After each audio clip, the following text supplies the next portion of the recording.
ಮಂಗಳೂರಿನಲ್ಲಿ ಖಾಸಗಿ ಬಸ್ ಕ್ಲೀನರ್ನಿಂದ ವೈದ್ಯ ಮೇಲೆ ಅಸಭ್ಯ ವರ್ತನೆ ಕಿರುಕುಳದ ಹಿನ್ನೆಲೆಯಲ್ಲಿ ಆತನನ್ನ ಪೊಲೀಸರು ವಶಕ್ಕೆ ಪಡೆದಿದ್ದಾರೆ.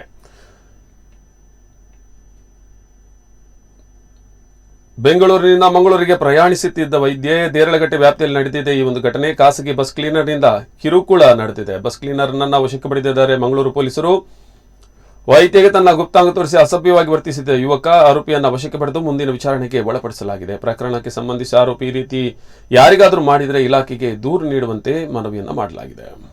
ವೈದ್ಯಕೀಯ ಕಾಲೇಜಿನಲ್ಲಿ ಅಸಿಸ್ಟೆಂಟ್ ಪ್ರೊಫೆಸರ್ ಆಗಿ ಕೆಲಸ ನಿರ್ವಹಿಸುತ್ತಿರುವಂತಹ ಒಬ್ಬ ಮಹಿಳಾ ವೈದ್ಯರು ಬೆಂಗಳೂರಿಂದ ಮಂಗಳೂರಿಗೆ ಬರುವಂಥ ಸಂದರ್ಭದಲ್ಲಿ ಇವತ್ತು ಬೆಳಗ್ಗೆ ಸುಮಾರು 6:30-7 ಗಂಟೆ ಆ ಸಮಯದಲ್ಲಿ ಕ್ಲೀನರ್ ಒಬ್ಬರು ವೈದ್ಯರ ಜೊತೆ ಮಹಿಳಾ ವೈದ್ಯರ ಜೊತೆ ಸ್ವಲ್ಪ ಅನುಚಿತವಾಗಿ ವರ್ತನೆ ಮಾಡುವಂಥದ್ದು ಮತ್ತು ಅತ್ಯಂತ ಅಸಭ್ಯವಾಗಿ ತನ್ನ ಗುಪ್ತಾಂಗಗಳನ್ನು ಪ್ರದರ್ಶನ ಮಾಡೋದು ಈ ರೀತಿಯೆಲ್ಲ ಮಾಡಿ ತುಂಬ ಕಿರುಕುಳ ಕೊಟ್ಟಿದ್ದಾರೆ.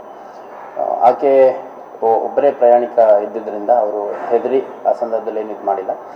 ನಂತರದಲ್ಲಿ ಬಸ್ಸಿಂದ ಇಳಿಬೇಕಾದ್ರೆ ಎಲ್ಲರಿಗೂ ಸಂಬಂಧಪಟ್ಟವ್ರಿಗೆ ಹೇಳಿ ಆದಾಗ ನಂತರ ಆಕೆ ನಂಬರನ್ನು ಪಡ್ಕೊಂಡು ಇವನು ಫೋನ್ ಮಾಡಿ ನನ್ನ ಕಡೆಯಿಂದ ತಪ್ಪಾಗಿದೆ, ಇದನ್ನು ಮತ್ತೆ ಎಸ್ಕಲೇಟ್ ಮಾಡಬೇಡಿ ಮತ್ತು ಅಂತ ರಿಕ್ವೆಸ್ಟ್ ಮಾಡ್ಕೊಂಡಿದ್ದಾನೆ. ಅದಕ್ಕೆ ಅವರಿಲ್ಲ, ನಾವು ಕಾನೂನು ಕ್ರಮ ಏನಿದೆ ತೊಗೊತೀವಿ ಅಂತಂದಾಗ ಸ್ವಲ್ಪ ಬೆದರಿಕೆ ಹಾಕಿರುವಂಥ ಘಟನೆ ಕೂಡ ನಡೆದಿದೆ. ಇದರ ಹಿನ್ನೆಲೆಯಲ್ಲಿ ಈ ಒಂದು ಬಸ್ ಯಾವುದಿತ್ತು ಆ ಬಸ್ನ ಕ್ಲೀನರ್ ಅವನ್ನ ವಶಕ್ಕೆ ತೊಗೊಂಡು ನಾವು ವಿಚಾರಣೆ ಒಳಗೆ ಅದು ನೋಡ್ಬೇಕು. ಈಗಷ್ಟೇ ಇವತ್ತು ಬೆಳಗ್ಗೆ ವಶಕ್ಕೆ ತೊಗೊಂಡಿದ್ದಾರೆ. ಅಂದರೆ ಇದು